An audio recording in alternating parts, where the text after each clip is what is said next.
Welcome. This video will explain the concept of free space management. It will also cover efficient techniques for managing disk space in operating systems. We will explore bit vectors, linked lists, and grouping techniques, which are the crucial topics in this video. The operating system needs to keep track of which disk blocks are available for allocation. It is similar to managing the empty spaces in a parking lot. As files are created and deleted, free space becomes fragmented, which can be considered as cars leaving parking spots scattered all over the place. Efficient free space management is critical for system performance. Different techniques offer trade-offs between memory usage, speed, and complexity. It is like choosing the right strategy to manage the parking lot based on the number of cars, how quickly cars need to park, and how easy it is to manage. A bit vector is an array where each bit represents one block on disk. If the bit is 0, it means the block is free. If the bit is 1, it indicates the block is allocated, or vice versa. Advantages of using bit vectors are that it is simple and efficient for finding the status of a specific block. Disadvantages of using bit vectors are that it requires extra memory for large disks. Here is a simple code in C language to show how to find first free block. This function iterates through the bit vector and returns the index of the first free block it encounters. If no free blocks are found, it returns -1. Here is a visual representation of bit vectors. The top section shows the bit vector, where each bit represents a block. The middle section shows the index of each bit, and the bottom section shows the corresponding disk blocks. The legend at the bottom clarifies that 1 equals used block, and 0 equals free block.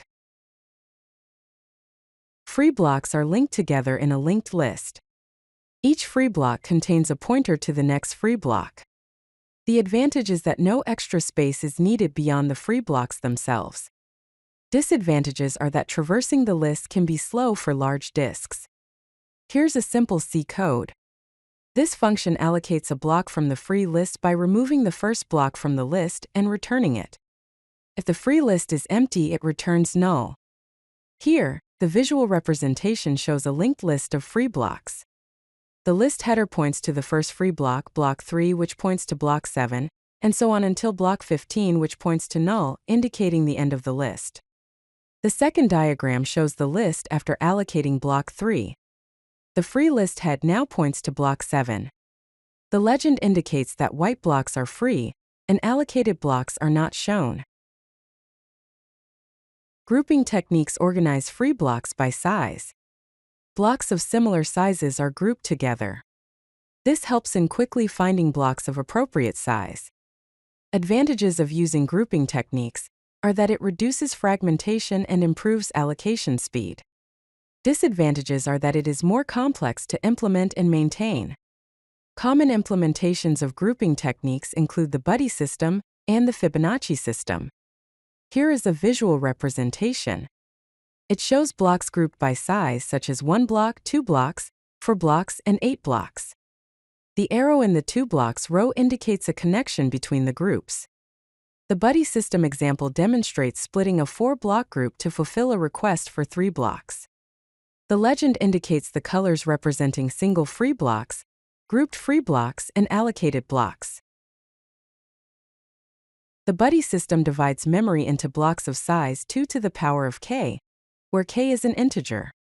When a request comes, the system finds the smallest block that fits the request.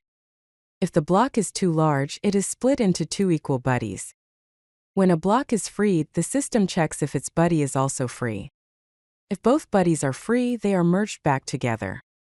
Here's a simple code on how to find buddy address. This function calculates the address of the buddy block by performing an XOR operation on the given address and size.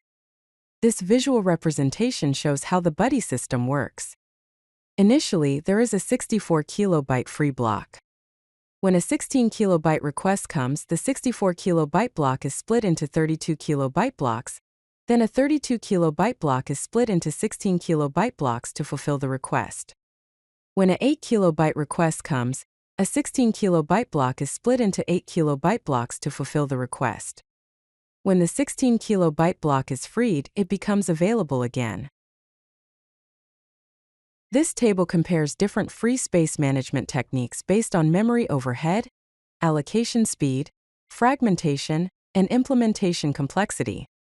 Bit vectors have medium memory overhead, medium allocation speed, medium fragmentation, and low implementation complexity. Linked lists have low memory overhead, medium high allocation speed, medium fragmentation, and medium implementation complexity.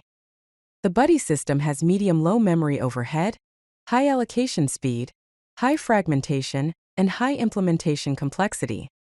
Indexed allocation has medium high memory overhead, high allocation speed, high fragmentation handling, and high implementation complexity.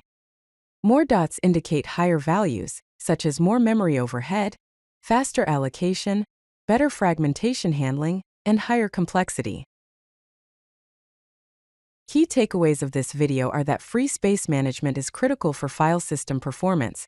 Bit vectors provide simple and direct access to block status, linked lists minimize memory overhead, but can be slower, and grouping techniques reduce fragmentation and improve allocation speed. The decision guide helps in choosing the right technique based on the specific scenario. Bit vectors are best for small to medium disks when memory isn't constrained. Linked lists are suitable for very large disks and memory-constrained systems. The Buddy system works well when allocation sizes vary but follow a power of 2 pattern. Indexed allocation is ideal for high-performance systems requiring minimal fragmentation. Here are some best practices. Choose the technique based on your specific workload and hardware constraints. Consider hybrid approaches for large file systems, such as using bit vectors for metadata and linked lists for data. Implement periodic defragmentation to combat fragmentation over time. Cache frequently access free space metadata for better performance. Consider the access patterns of your applications when designing allocation strategies. Regularly monitor and tune your free space management system based on real-world usage. If you like this video, hit that like button and don't forget to subscribe. Visit codelucky.com for more such useful content.